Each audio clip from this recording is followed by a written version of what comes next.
Buenas tardes, queridos hermanos. Vamos a estar un rato juntos para hacer este estudio que semanalmente podemos compartir para los grupos de crecimiento. Y hoy vamos a empezar un nuevo punto del tema y se titula así: Hacia la madurez en Cristo. Vivimos en un mundo que es cada vez más impactante. Todo lo que queremos inmediatamente y sin mucho esfuerzo. Es la edad del café instantáneo, las comunicaciones instantáneas por televisión vía satélite e información instantáneamente computada por gigantes cerebros electrónicos. Pero hemos de recordar que no existe tal cosa como la madurez instantánea. Hasta aquí hemos estudiado lo que es la espiritualidad, o sea, una vida controlada por Cristo, disciplinada por el Espíritu Santo y agradable delante de Dios. Esto lo puede experimentar cualquier cristiano desde el principio de su nueva vida, pero el cristianismo también es una aventura de toda la vida. La madurez en Cristo solo puede realizarse si seguimos fielmente ciertos principios de crecimiento que Dios nos da en su palabra. Y tenemos que entender, cuando hablamos de madurez espiritual, queridos hermanos, que la madurez es algo que uno va adquiriendo, sí, pero que siempre se tiene que estar afirmando. ¿Por qué? Porque vamos a ver muchas veces que personas que son en su lineamiento de acción general, personas muy maduras, que de vez en cuando tienen alguna acción inmadura. O sea, no es que porque uno en línea general sea maduro, no tiene la posibilidad de actuar inmaduramente en algún aspecto, ¿se entiende? La madurez es algo que vamos a ir generando, vamos a ir creciendo en ella, pero que nunca debemos descuidar. No existe algo así como una persona totalmente madura en todos los aspectos. Tenemos la posibilidad de actuar inmaduramente después de haber sido toda nuestra vida maduro por el simple hecho de que la carne combate en nuestro interior y eso no nos hace exento de que alguna vez perdamos una batalla. ¿Se entiende, hermanos? Muy bien. El camino hacia la madurez. Dice, tu salvación empezó en el instante que pusiste toda tu confianza en Cristo y lo que Él hizo por ti. Este es el principio del camino de la madurez. Y quiero que nos vayamos a ir apoyando en el texto que está allí en Primera de Corintios, el capítulo 15, versículos del 1 al 4, dice así la palabra de Dios. Además, os declaro, hermanos, el evangelio que os he predicado, el cual también recibisteis, en el cual también perseveráis, por el cual asimismo, si retenéis la palabra que os he predicado, sois salvos, si no, creísteis en vano. Después vamos a leer el versículo 3 y el versículo 4. Todos los ruidos que ustedes escuchan, hermanos, entiendan que hay vecinos que hacen ruido y no podemos evitarlo, así que sepan disculpar los ruidos de fondo que los vecinos están, parece que, automudándose en su propia casa. Muy bien, aquí comienza nuestro camino hacia la madurez espiritual. Dice que nos vamos a fundamentar en el evangelio que nos fue predicado, dice, en el cual perseveráis. Y esto es fundamental. Esto es fundamental. El evangelio en el cual creímos, por el cual Cristo, realizando su obra redentora, obró en nosotros y el Padre nos pudo trasladar del reino de las tinieblas al reino de su amado Hijo, ese evangelio tiene que ser manifiesto en nuestra vida. ¿Se entiende? Porque el haber recibido el evangelio, el haber conocido el evangelio por sí solo, no tiene ninguna obra. Me gusta mucho cómo lo expresa aquí Keith Meister, dice así: por sí mismo el evangelio no salva, sino que Dios nos salva en Cristo por medio del evangelio. La construcción con un verbo en voz pasiva indica que Dios es el agente implícito. Él efectúa la salvación del pecador por medio del verbo en tiempo presente. Pablo quiere indicar que la acción salvadora de Dios es efectiva y progresiva. Entonces, tenemos que entender que la acción que va a evidenciar que este proceso salvífico es una realidad en nuestra vida es ni más ni menos que el perseverar en el Evangelio por el cual hemos creído, y esto sucedió en nuestra vida.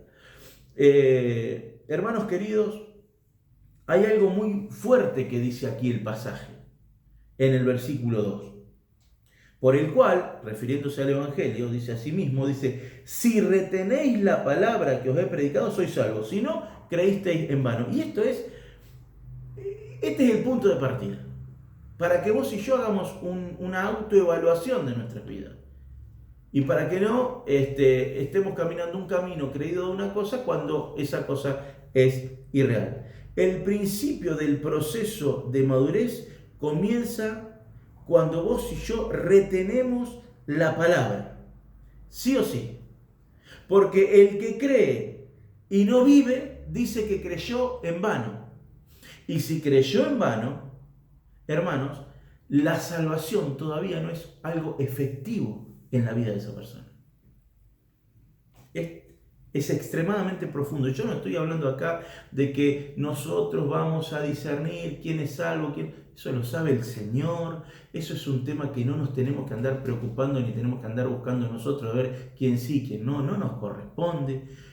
Pero sí, hermanos, tenemos que, a la hora de hacer un autoanálisis, entender que la evidencia de la obra redentora siempre será una vida que la refleje a través de sus actos. Siempre la obra redentora de Cristo deberá estar reflejada en nuestros actos. ¿De qué manera? Como dice aquí el final del versículo 1, perseverando en la palabra, haciendo la vida. Si no, hermanos, pasamos a convertirnos en lo que la palabra de Dios también menciona allí en Santiago 1:22, si no me equivoco, cuando dice que nosotros no tenemos que ser tan solo oidores de la palabra, sino hacedores de la palabra, para no engañarnos a nosotros mismos. La persona que escucha la palabra de Dios, pero no la pone por obra en su vida, es una persona, primero, que se engaña a sí mismo, y segundo, por lo que dice aquí la palabra, que creyó en vano. La obra redentora no es eficaz, no está plasmada en su vida. Y de esa manera, y desgraciadamente, hay muchísimos cristianos, pero muchísimos cristianos, que viven adentro de las iglesias siendo perfectos oidores, siendo personas que no son hacedores, que no se refleja en su vida la palabra, y que desgraciadamente, de acuerdo a lo que también dice la palabra de Dios, que sucederá algún día cuando estemos delante del Señor, se llevarán el gran chasco diciendo Señor, Señor, y Él le dirá, apartado de mí, hacedores de maldad. Hermanos, este tema es de suma importancia, es muy relevante, no podemos pasarlo por alto. Hoy vos y yo tenemos que hacer una autoevaluación minuciosa y real de nuestras vidas. Porque no somos... quiero expresarme bien. Hubo un punto en mi vida donde yo descubrí, a través de la palabra de Dios, que yo había ido a la iglesia, que yo adoraba a Dios, que yo servía a Dios y me iba al infierno, punto y aparte. Y le doy gloria a Dios porque lo pude descubrir. Porque me estaba engañando a mí mismo. Me estaba engañando a mí mismo. Y yo lo que quiero es que a ninguno le pase esto que me pasaba a mí. Fue horrible en un principio, me sentí que era un falso, me sentí que era un hipócrita, me sentí que engañaba a la gente, encima era bastante más joven, ahora tengo 44 años, esto me pasó allá por cuando tenía 25, 3, 4 años después que había empezado a ir a la iglesia, o por ahí 24, 25 años. Fui descubriendo que mi vida, a la luz de la palabra de Dios, no evidenciaba a Cristo en mí. Y fui descubriendo a través de pasajes como como el de Santiago, de que yo me estaba engañando a mí mismo. Y después de que el enemigo llegó en mi cabeza de dudas y de cuestiones y que me acusó y todo, vino el Espíritu Santo con su paz preciosa y me dijo, esto es obra mía, que te estoy ayudando a que no sigas por el mismo camino. Hay tiempo. Y es lo que quiero transmitir en esta tarde. No quiero transmitir esto como un juicio, sino como, hermano, hay tiempo. Si te estás dando cuenta que no está bien, hay tiempo. Hoy es el día, esta tarde es el día. Hay tiempo de revertir esto. ¿Cómo? Bueno, haciéndolo como dice la palabra de Dios. Si hasta ahora solamente somos grandes conocedores de la Biblia, pero no la vivimos, vivámosla en el nombre de Jesucristo, que tenemos todo lo necesario para vivirla. Y ese va a ser el principio de nuestra madurez. Pero pastor, yo ya hace 15 años, ¿a usted le parece que recién ahora voy a empezar a madurar? Sí, hermano, si no vas a seguir siendo un viejo inmaduro en las cosas del Señor. Y eso no es lo que quiere el Señor. Eso no es lo que, a lo que vos y yo debemos aspirar como hijos de Dios. ¿Se entiende, hermanos? De esta forma vamos a ir construyéndonos de una manera tan sana que no solamente vamos a vivir nosotros la palabra de Dios, sino que nosotros también vamos a vivir en las promesas de la palabra de Dios. Esto viene como emparentado, como junto. Cuando yo me dispongo a vivir de acuerdo a la palabra de Dios se manifiesta en mi vida. Y en la palabra de Dios, a la hora de manifestarse en mi vida, está plagada de bendiciones. Está plagada de cosas preciosas a la hora de vivir esta vida. Y cuando hablo de bendiciones, no hablo solamente de prosperidad en lo económico, en lo familiar, en lo laboral, en lo espiritual. Hablo también bendiciones como tener herramientas para poder salir adelante en los tiempos difíciles. Ni más ni menos. Para poder salir victorioso de tiempos en los que pasamos por necesidad, en los que pasamos por angustia, en los que estamos en padecimiento, como hemos venido estudiando en los últimos devocionales. ¿Se entiende, hermanos? Y este es el principio, el vivir la palabra. Ahora, es interesante lo que dice el versículo 3 y 4 también, cuando dice, porque primeramente os he enseñado lo que asimismo recibí, que Cristo murió por nuestros pecados conforme a las Escrituras, y que fue sepultado y que resucitó al tercer día conforme a las Escrituras. Y ustedes me dirán, ¿qué tiene que ver esto, hermano? Esto debe ser, ni más ni menos, esta verdad absoluta, esta realidad que fue lo que vivió nuestro Señor Jesucristo y por lo cual tenemos entrada a todo lo demás, debe ser el lugar donde nosotros nos aferramos a la hora de tomar cualquier decisión y de ver en qué nos fortalecemos para poder vivir una vida en Cristo. Este es el versículo 3 y 4, hermano, es la verdad, es el comienzo, porque en esta verdad se fundamenta todo lo que uno debe entender, asimilar y vivir a medida que conoce las Escrituras. ¿Por qué vos y yo tenemos seguridad de que venceremos los vicios? Porque Cristo murió y resucitó, y eso me dio acceso a vencer los vicios. No solamente a una vida eterna.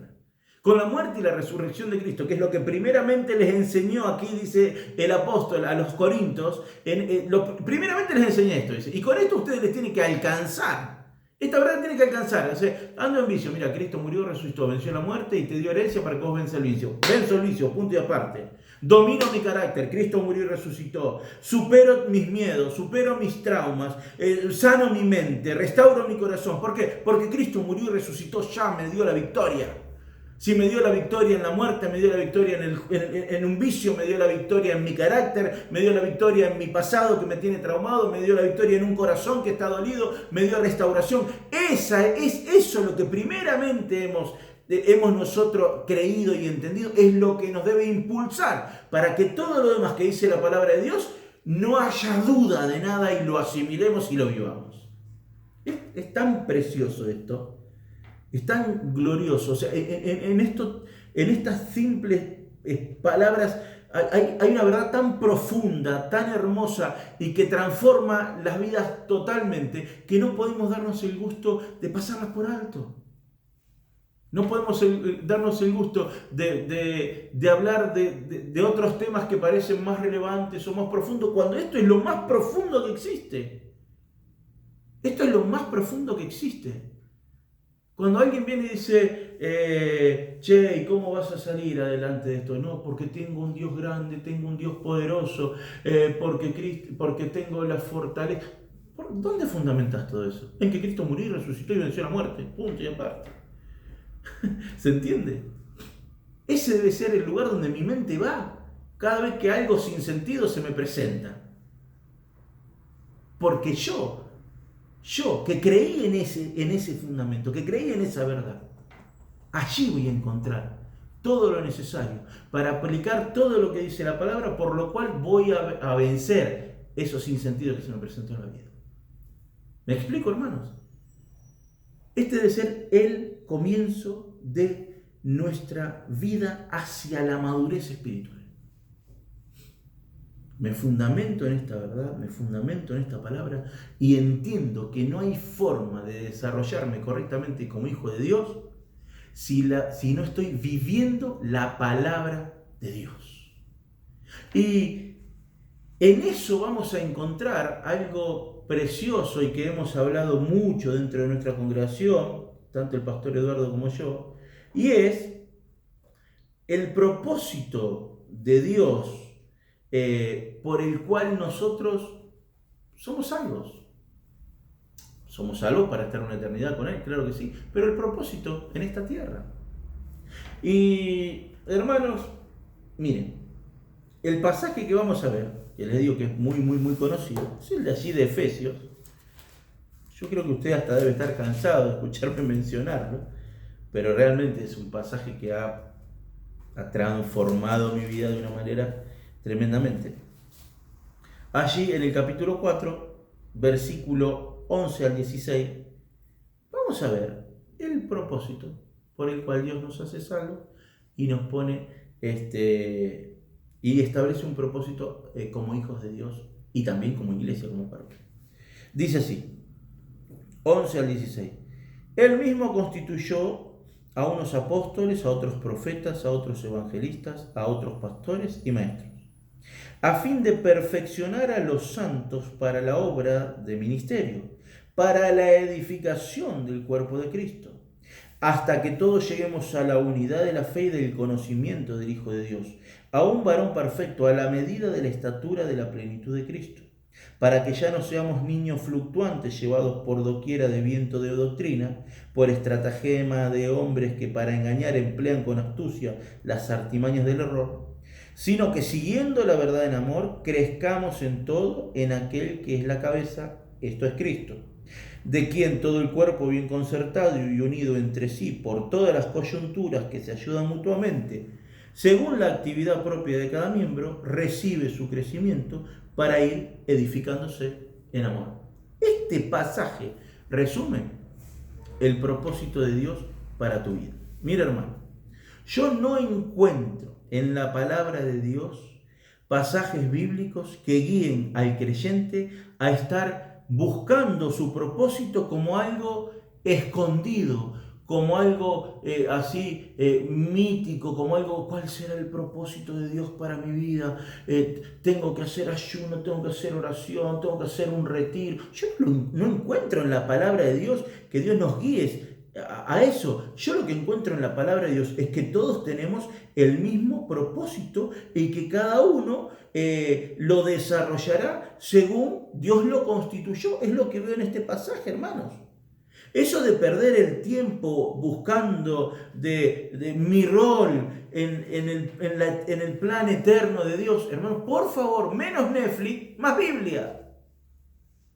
Un poquito menos de Netflix y un poquito más de Biblia, que si lee este pasaje se va a dar cuenta que todos tenemos el mismo propósito. Desarrollarnos según Él nos constituyó dentro del cuerpo, para que vayamos creciendo hasta su estatura, hasta ser igual que Él, para ya no que nada nos confunda ni nos lleve por caminos equivocados, de forma tal que ayudándonos los unos a los otros, cada uno haciendo su parte, crezcamos y cada miembro pueda recibir crecimiento y nos vayamos edificando los unos a los otros en amor. En ese proceso, en ese desarrollo de cada uno, Estaremos haciendo que esta sociedad pueda ver a Cristo reflejado y la obra de ministerio vaya creciendo. Punto y aparte. Por favor, aléjese de esos pastores y líderes chantunes que le hacen perder el tiempo buscando los propósitos específicos. Hermano, acá está todo. Acá está todo. No necesitamos que nos revelen el súper no, acá está todo. Hay gente, hermanos, que está años con la perorata de estoy buscando que Dios me guíe, si será acá, si será allá, si será de rodillas, parado, en Argentina, en Etiopía. Estoy buscando que, hermano, ponete a laburar en lo que Dios te constituyó que sos. ¿Sos maestro? Actúa de maestro. ¿Sos misionero? Misioná aunque sea con el de al lado de tu casa. ¿Sos pastor? Pastorea. Hacé lo que tenés que hacer, pero hacelo. Dejemos de perder tiempo con esto. Pongámonos mano a la obra. Si no, ¿sabe qué? Somos de los que conocemos la palabra de Dios, pero no la hacemos. Somos de los que está describiendo la palabra de Dios en Santiago. Somos aquellos que creyeron, pero no lo pusieron por obra y creyeron en vano. Mire, hermano, dígame a usted de qué le serviría si yo le digo a usted los domingos, o el pastor Eduardo, hermanos, tenemos la seguridad de que Dios nos constituyó pastores. Y ahora estamos orando fervientemente y buscando que Él nos diga cuándo predicar. Ya llegará el tiempo. Será en este púlpito, será desde el celular, será desde la computadora. No sé qué mensaje. No sé si doctrinal, no sé si situacional, no sé si hacer un estudio, pero ya Dios, y nos tomamos 1 año y medio para ver cuándo empezamos a predicar. No, si vos sos pastor, empezá a predicar. Bueno, si sos cualquier otra cosa, hay que empezar a hacerlo. No estoy hablando de hacerlo de cualquier manera, no estoy hablando de hacerlo en cualquier lado, no estoy hablando de hacerlo mal. Estoy hablando de hacer lo que Dios ya te dijo que sos, hacelo. A mí no me entra en la cabeza que Dios a una persona le diga, vos sos albañil y no le pongo una casa para construir. Mucho menos hablando de que le diga a una persona, vos sos pastor y no le dé un mensaje para predicar. Vos sos misionero y no le dé un lugar donde misionar. Vos sos maestro y no le dé a alguien para enseñar. No tiene lógica. Entonces, no llevemos la espiritualidad a un lugar de ilógica. Seamos lógicos, seamos racionales, pero siempre confiando en lo que dice la palabra de Dios. No desde nuestro intelecto, desde la lógica de la palabra de Dios, hermanos. Esto es lo que nosotros debemos lograr, y ya voy cortando porque me extiendo y se hace muy largo, y no avanzamos mucho. Esto es para resumir, hermanos, vos y yo estamos fundamentados en una realidad, en una verdad. Jesucristo murió, resucitó, es el Hijo de Dios. Eso nos dio victoria y vida eterna. Nosotros hemos sido creados por Dios para vivir en su palabra, y Dios nos constituyó algo especial para desarrollarnos dentro del cuerpo, que la sociedad crea, que el cuerpo crezca, que nos edifiquemos, que todos juntos seamos uno y glorifiquemos al Padre. Punto y aparte. Si entendemos esto y nos fundamentamos en esto, hermanos, vamos a ser una iglesia grandiosa para la gloria de Dios. No dije grande, grandiosa para la gloria de Dios. Amén. ¿Qué les parece si oramos? Papá, gracias por este rato que estuvimos juntos y por lo que nos diste a través de tu palabra. Realmente bendijo mi vida el estar estudiando este pasaje, y sé que tu Espíritu Santo estuvo y estará obrando en todos aquellos que lo escuchen. Y te queremos pedir, Señor, que si en algo aún lo estamos haciendo mal o lo habíamos entendido mal, tú en tu gran misericordia y nos corrijas y nos lleves a poder, Señor, hacerlo bien para glorificar tu nombre. Te alabamos, te bendecimos en el poderoso nombre de Jesús. Amén y amén. Dios te bendiga, hermano querido.